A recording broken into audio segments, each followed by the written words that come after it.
smooth brain. These ones belong in zoos. Yes.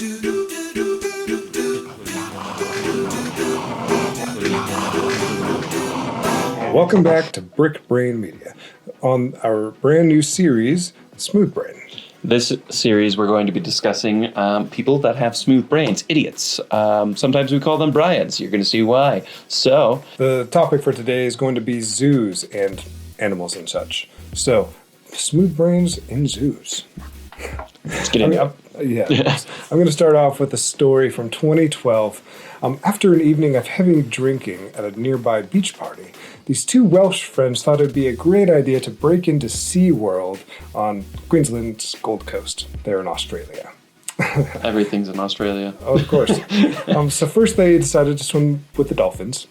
Then they decided to spray a fire extinguisher into the shark tank. But it gets interesting when they finally find the penguins. So they get in there, and they actually have a lot of trouble. But they finally catch this penguin named Dirk. Apparently, they wake up the next morning with no recollection of the night before, but with a penguin in their place. I recall a movie like this. Right?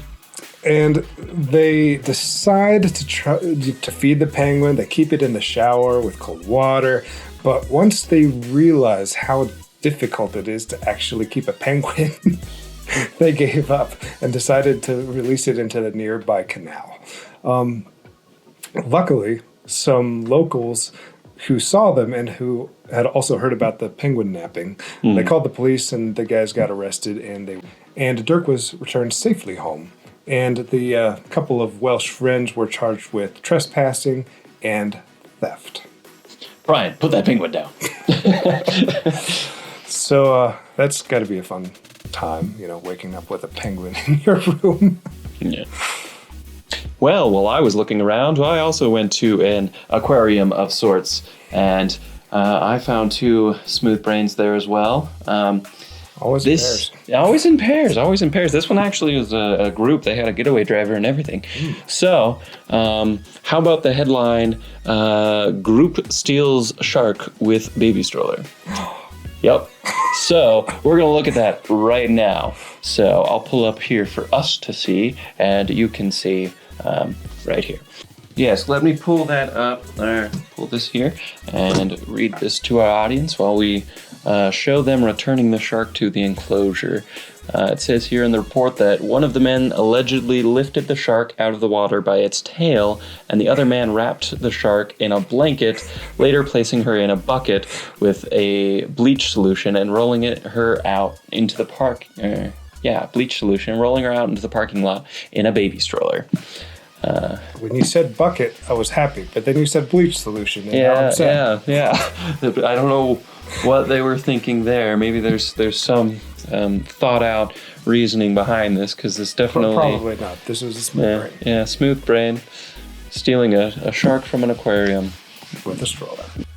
Yep, it says that an aquarium employee spotted the suspected shark nappers and called management.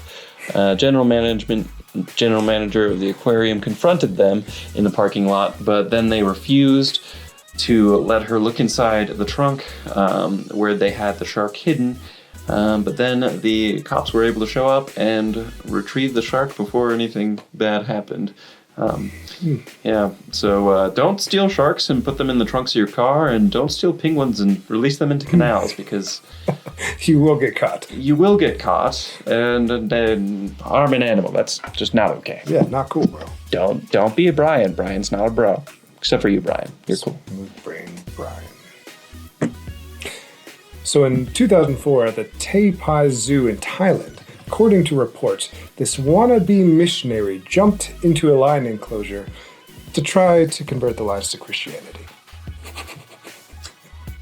I thought Aslan was already a Christian. Right?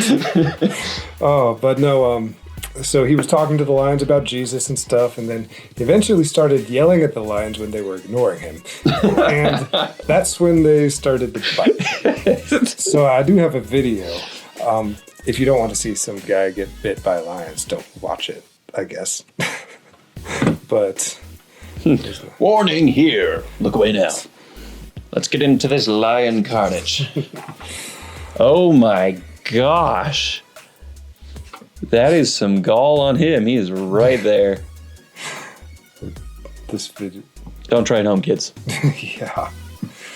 Don't preach to He was not happy. This man's name is not David. He is not in the lion's den. He's in the lion's enclosure. Yep. There was actually some speculation that maybe he thought he was Daniel because of his preachingness. But he... Warning shots. Yeah.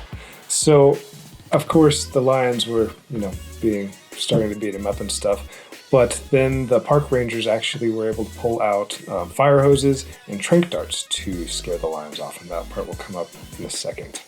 At this point, though, in the video, they were actually also considering tranquilizing the guy, too, because they were scared of what he would do. But they determined that their trank darts right there. But they determined that their trank darts were not the right dosage size for people, so they didn't end up doing that. Yeah, because a lion's somewhere around like twice the weight of a human, at least, something around there. I don't know. So, probably. OD the guy. He did not like that. So if you don't want a helpless lion to be tranked in the butt, don't try and preach to it.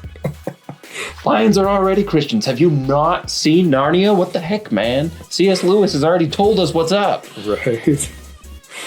Yeah, not the smartest way to approach missionary work. Yeah, stay home, Brian. Lions don't need your Jesus. They already have him. So from Taipei Zoo to Yellowstone National Park, specifically in the Old Faithful area, this incident is of a bison and bystanders, with another group of bystanders. One group is watching the other group. You actually have footage from both angles, and a bison is getting kind of riled up. One group of said smooth brains, yes. This group of smooth brains is watching this other smaller group of smooth brains be charged by this bison, and I don't understand why none of them chose to run, or leisurely walk away. Right. Justin and I, being from Alaska, had to think out all these scenarios, and in some cases implement these scenarios with large game animals on a semi-regular basis. It wasn't everyday life. Polar bears aren't everywhere.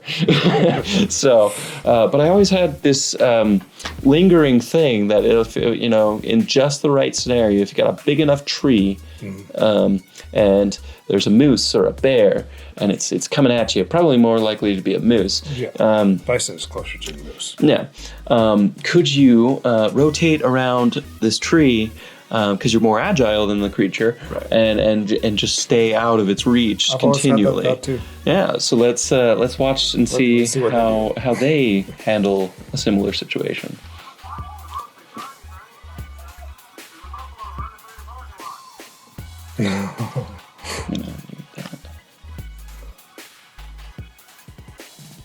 Yep, and they just circle around these trees, which you'd think it'd be a simple enough task, but they seem to kind of to mess it up right about here. Move out of the way, hat person. Hey, I'm watching here. Get back to the bison.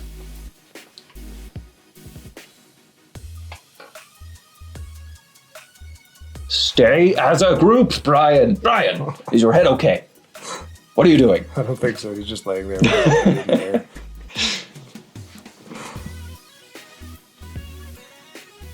Yep. Well, don't get too close to wild animals. Yep.